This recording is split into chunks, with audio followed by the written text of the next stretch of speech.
When I wrote Peaceful Warrior in 1980, there was a line in the book, actually, that where I'm joking with Joy, and she's saying, and I'm saying, maybe it'll be a movie someday. And I just decided it would be fun to put it actually in the book. But I had in mind at that time it might make an interesting movie. I had some offers from people to make a movie 20 years ago, but the time wasn't right. The time is now. So anyway, I was lucky enough that Dan chose me to shepherd this project. And then 10 years ago, I met a remarkable man who was the head of Sabini Film. Actually, he was the head of Trimark Pictures at the time, Mark Amin, who had also read the book while he was at Esalen, and it impacted and changed his life.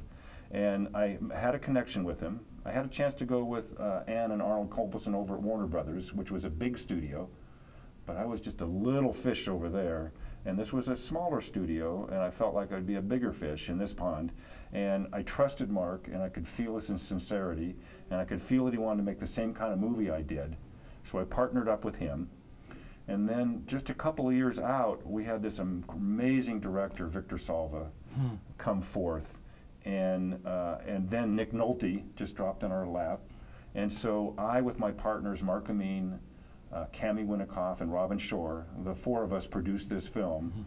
And I'm just so proud of it. And the fact that we got to show it over here in Maui, just one of the most beautiful places on the planet, and outdoors, under the stars, on a huge wide screen, with just the phenomenal sound system, a Dolby sound system, and with an audience of people that really, I mean, this film is for everybody, but how can there be a better audience than the people of Maui or the people from these islands to really understand and be present for this message? So it's just been a phenomenal experience. I'm so honored and happy to be over here and to have this be a place to be in the Maui Film Festival, which is an incredible film festival, by the way. Absolutely. I just have to really praise Barry. He's just made an incredible event over here. This is the 7th year now. Yeah, yeah. This movie, it draws you in by your ears. Right from the beginning, it draws you in by your ears. And sitting in the audience, the audience was so responsive to this film. It was really breathtaking. That's it, Danny. Excellent. Millman, you were good. I train 7 days a week, 50 weeks out of the year. School's kind of a breeze. I get straight A's. Hey, Dan! Looking good, all right. Thanks, Trev. How can they all be in love with me? I got great friends, I'm in great shape, and I only sleep alone when I absolutely want to.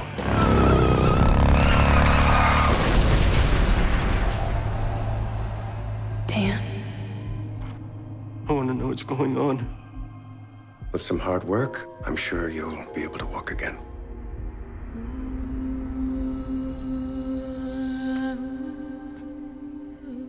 Help you with something? What the hell did you just do? There's a lot you'd have to know before you could understand what you saw. Mine is just a reflex organ. Reacts to everything. Talks when you got a rash.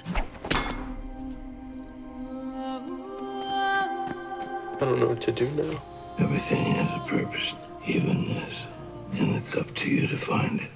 A warrior does not give up what he loves. He finds the love in what he does.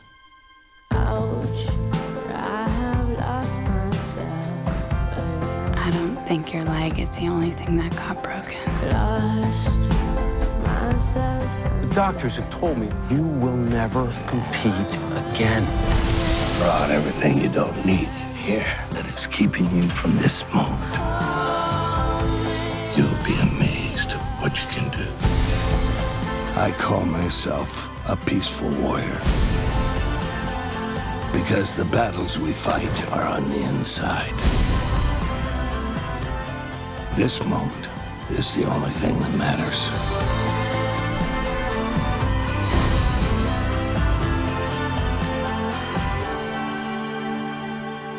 Are you paying attention?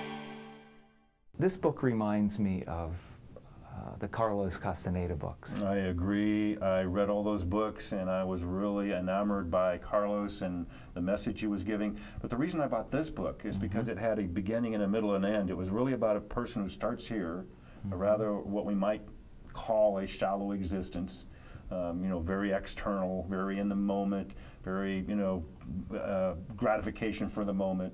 And then it has this beautiful arc where he really has an enlightening experience.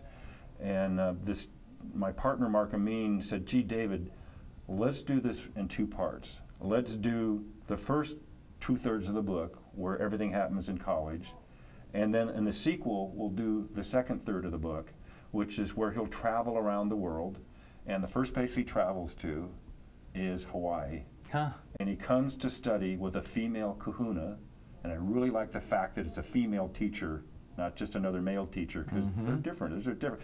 We're the same in the sense that we're equal, male and female, but there's a certain difference between masculinity and there's a certain difference from femininity.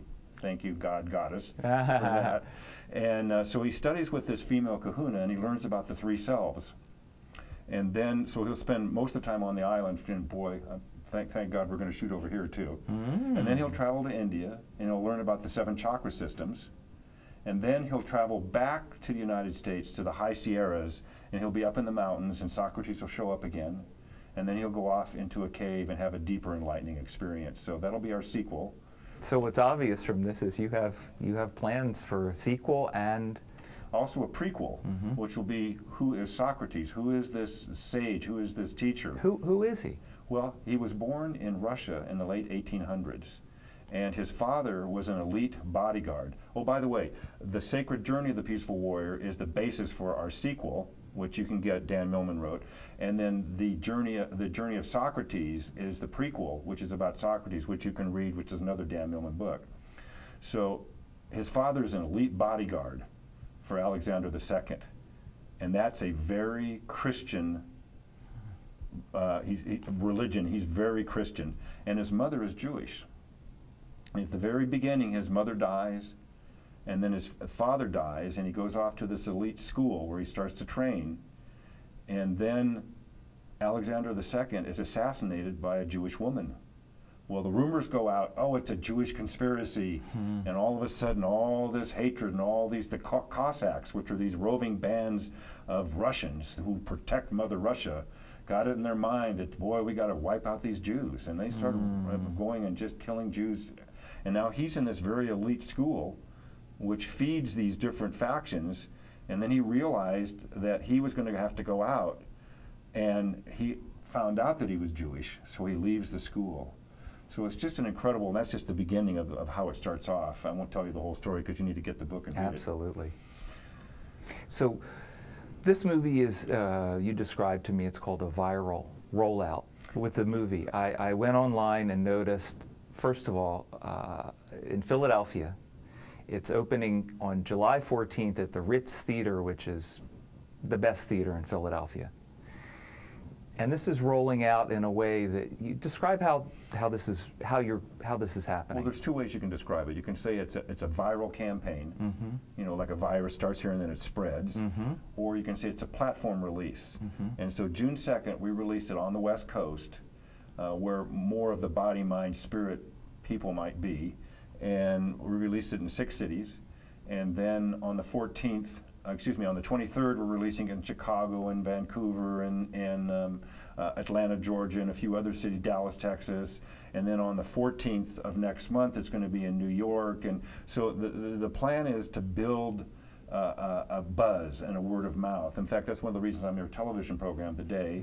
And that's why I would like everybody to log on to our website and see the trailer. And if you're moved by the trailer, or you've seen the picture and you're moved by the picture, then email all your friends.